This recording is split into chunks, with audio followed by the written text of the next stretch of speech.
The Toronto Blue Jays fan base. Loyal, large, loud. Anxiously awaiting the first pitch of the first game of the 2016 postseason in Major League Baseball. Why is Toronto throwing Marcus Stroman, who struggled against Baltimore, instead of Francisco Liriano? They're going with Stroh, Kenny, because that's their guy. He's shown the ability to pitch in these big games, these big stages. Marcus Stroman, they believe, does not shy away in the big game. He likes the moment. He doesn't shrink from the magnitude of the moment. And all those things factored together led them to that decision. Everybody his whole life told him he can't do something because of his size. So, without any confidence at all, he's not here. So this is one of those things. He thinks he's the guy that should pitch these games, and he's done it before. I couldn't be happier, I couldn't be proud, and I couldn't be more excited to be the one to go out there in the deciding game to put us in the playoffs. So I relish this opportunity, and I can't wait. As they will face Marcus Stroman. He might be little, but he's a little stick of dynamite, is Marcus Stroman. Can you tell they've been waiting all day for this? Adam Jones steps in, and we are underway.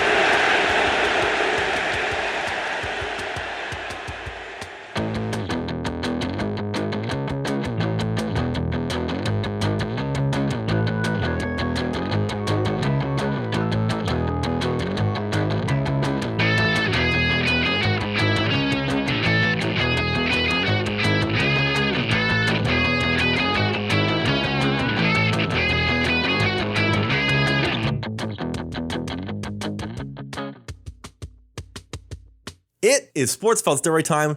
It's episode 2 of the 2016 Wildcard recap. We are about to get into it. It is a home game. The Blue Jays, we just mentioned, narrowly edged their way into hosting the Wildcard game against the Baltimore Orioles. First pitch, 8:08. I have a lot of tweets from me. I am trying to be pretty impartial during this. I was working, so I'm watching batting practice. Josh Donaldson cuts the sleeves off his hoodie.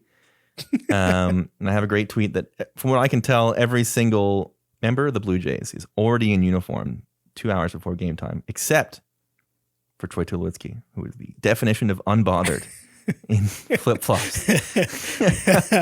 Oh, bless Tulo. Love him so much. I had a good shot because I was in left field, the press box, as I said. Right. So I could see into the bullpen. So I was very I was on When Will Be a Genie come up, because he was up basically immediately every single time. Anyway, oh boy, we start. Oh boy, indeed. It starts off not slowly, but 3 up, 3 down, first 2 innings. That definitely didn't help the air in the building. Yeah. I'll say that much. We got a fly out to center, we got a ground out, we got a pop fly, and then Travis strikeout. Donaldson grounds out to first.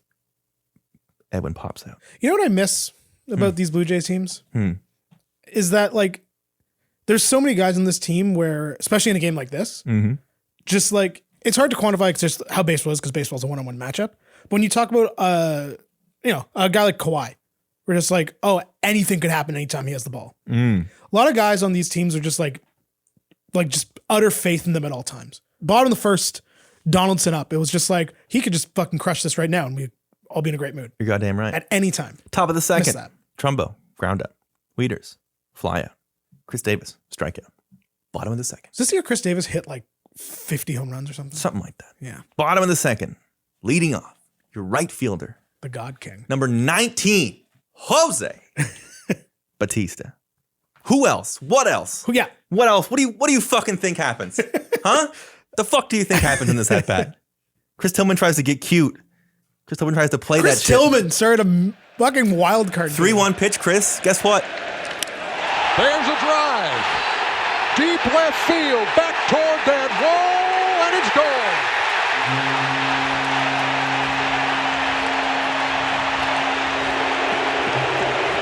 See that leg kick, gets it up in the air. He's hit a couple of long home runs. That one wasn't his longest, but he definitely got enough of it. Great timing. Should have walked him. Just cleared the wall.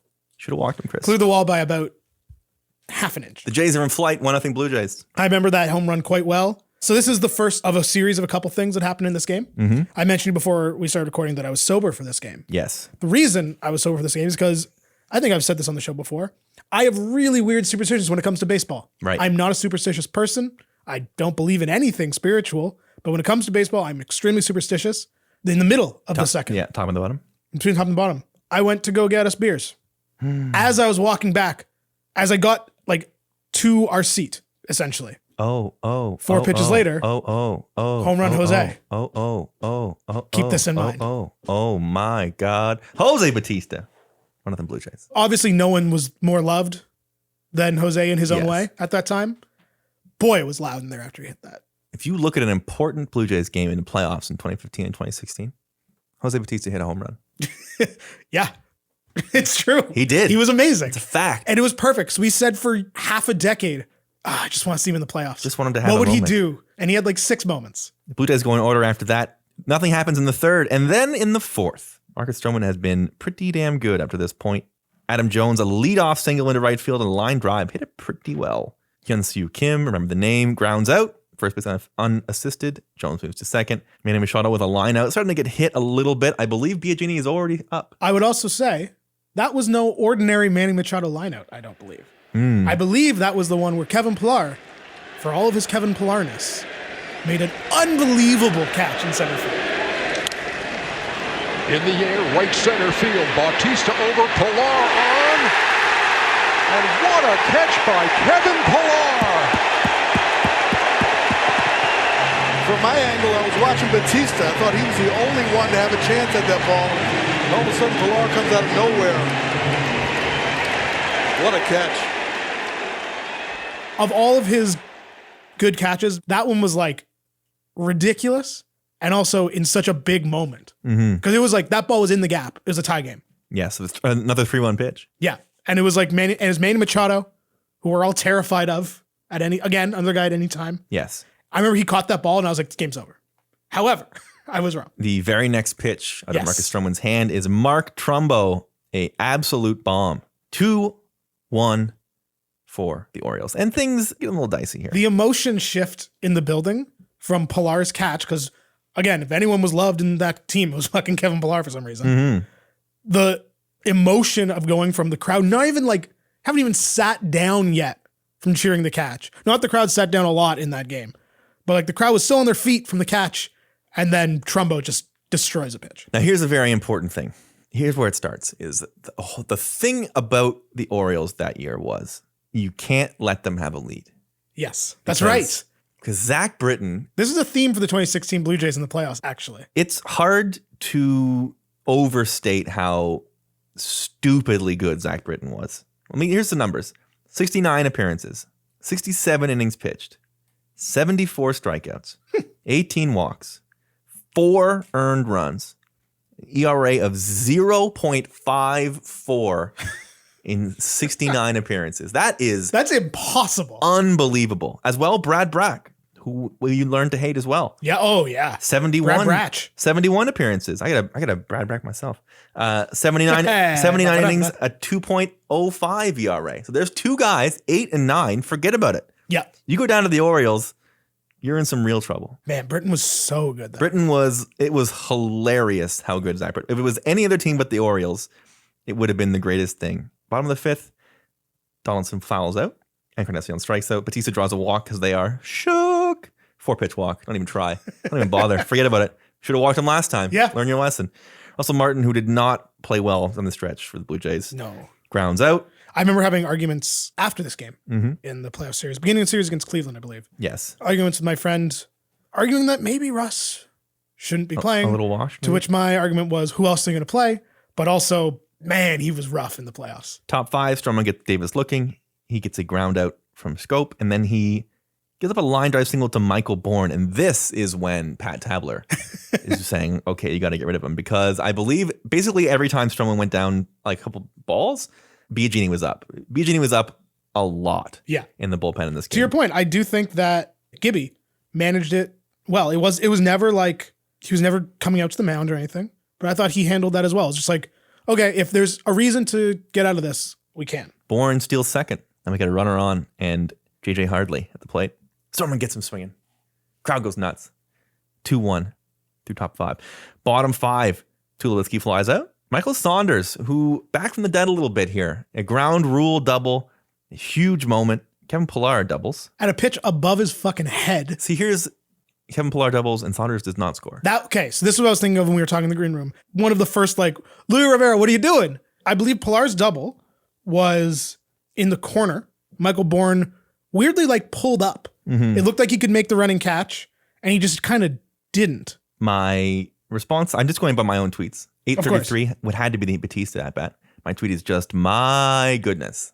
Followed up by a tweet that says, on the plus side, if someone were to cheer in the press box, it would be impossible to hear them, with a follow-up of hypothetically. I will also say, just of note, because it's a play I remember very well, in that top of the 5th, the second out ground out was a ridiculous diving stab and a dart to first base from one Troy Tulowitzki. My response to the Kevin Pillar double is, how in the world did he hit that? We were at Saunders second on and third, right? Yeah. Saunders did not score. Is my tweet on this. Saunders did not score because Bourne absolutely should have caught that. Was my So it was on Pillar's that he should have caught it. Okay. Yes. Very next batter is Ezekiel Carrera. This is where they put Ezekiel Carrera's name on the level of excellence right. came from. Carrera line drive center field. That's a base hit. The game is tied, and they will hold up Kevin Pillar at third. 2-2, runners on the corners. What a benefit. Hanging curveball from Tillman, and you get 3 hits from the 7th, 8th, and 9th place hitter here in the Blue Jays lineup. That is it for Chris Tillman. It's got to be Brock. No. Michael Givens comes into the game. He immediately, first pitch, gets a 5-4-3 out of Devin Travis. We are tied at 2 through 5 innings. To continue my beer superstition, I was in the concourse for both doubles. Jake, you're killing me here, beer man. Beer lines were long. So in between the top and the bottom, once again, I was like, hey, it worked last time. Mm-hmm. We're down 1. I was in the concourse. I ran into a friend of the show, Thomas Strantz, in the concourse. Boy. It's funny that you mentioned that. It was always people we knew. Yeah. Everywhere in that building. Weirdly, one of the most interesting and fun things that's ever happened to me at Skydome. Everyone's in the concourse. Everyone's in beer. Everyone's glued to the TVs. Of course. Which no one's ever doing in the concourse. On the Pillar double. People in the concourse just going nuts. Strangers hugging. People tossing beers around in just the hallway. It was the coolest shit in the world. I'll never forget it. Got our beers. Everyone, of course, rushed back to their seats. Got back to the seat just in time for Zeke's single. I have the pitch track. I have the pitch track of Pillar's double. Pillar's hit, pardon me. Here's some stats from Mike Petrillo of Baseball America, I believe it is. MLB.com now and StatCast. Pillar's hit, when he swung at it, was 4.6 feet off the ground. The second highest ball hit for a hit all year long. It had a 141 expected batting average. To give you reference for how high above the ground that is 11 inches shorter than me. Incredible.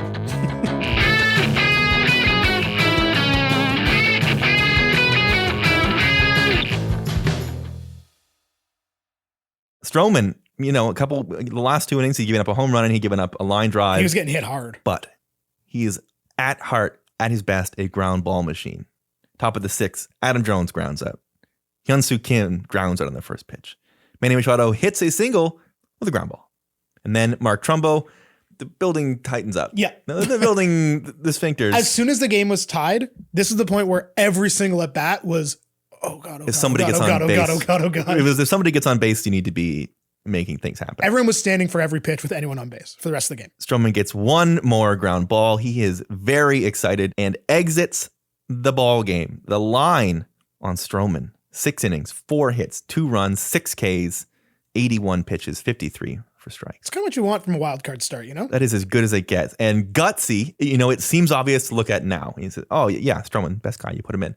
He had, you remember the first episode, he had the 4th worst ERA on the team. Yeah, he wasn't good. He was not great this year. Gutsy to put him in there, but that is what we loved about Marcus Stroman, was he wanted the ball. Big moment. In this situation. Big game Marcus, as he would maybe tell you if you asked him. I feel like I'm able to really lock it in these big-time games. I was extremely happy that I was the one to get the ball. This entire organization, entire staff, entire country of Canada has unbelievable confidence in me. I love being out there and play with emotion. I feel like that fits my personality. Bottom 6, Donaldson down swinging. Encarnacion ground out. Jose struck out looking. Don't remember it, but probably got robbed on the call. Probably. So funny that obviously it's just a straight up 3-out inning, but man, anytime, you said it before, anytime it was Donaldson, Encarnacion, Batista, you're like, we're scoring 2 runs this inning. Oh yeah, especially at this time of year. Minimum. Givens, pretty good work there from Givens. Top 7, Brett, Cecil into the game. I love Brett Cecil. Try not to fall in love with relievers, but I couldn't help myself. I love Brett Cecil. I will maintain till the day I die that if Cecil was healthy in 2015, they win the World Series. Cecil gets Wieters to ground out, and then he walks Chris Davis. Not what you want. Joe Biagini comes into the game, strikes out Jonathan Scope, strikes out Michael Bourne. And oh boy, let me tell you, Jason Grilli starts warming up. And Jason Grilli, who we loved. The most excitable man. Jason Grilli in September, though. He also wasn't good. He was really bad down the stretch. In September, he threw 10 innings. His ERA was 10.45. Gave up an opponent OPS of 1.192. He is the guy. The mirror of what Zach Britton. He's the guy that's coming in to close this out in the 8th inning. We go to the bottom of the 7th. Russell Martin leads off with a line out. Hey, he made contact. We're happy with that.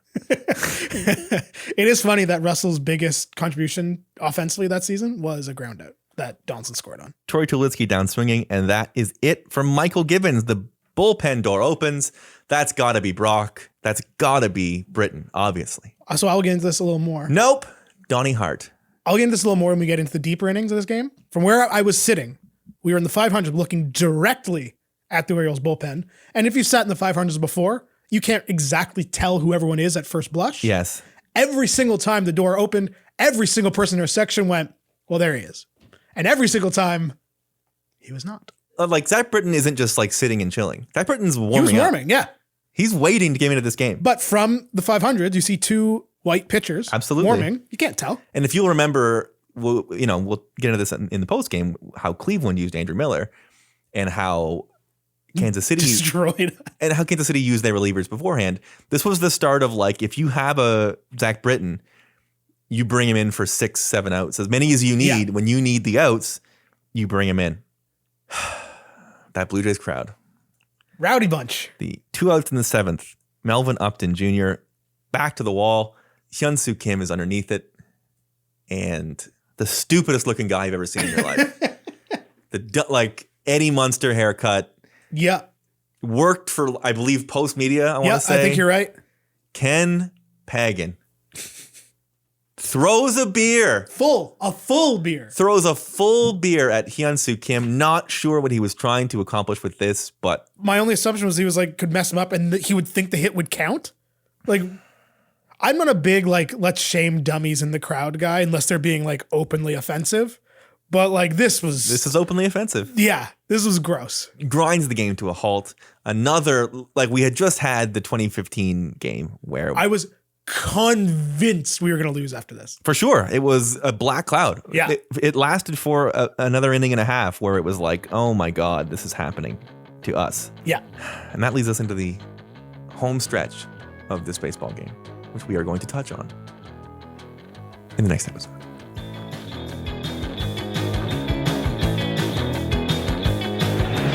Some numbskull threw a can of beer out there. And now the fans are booing Buck Showalter. How can they boo him?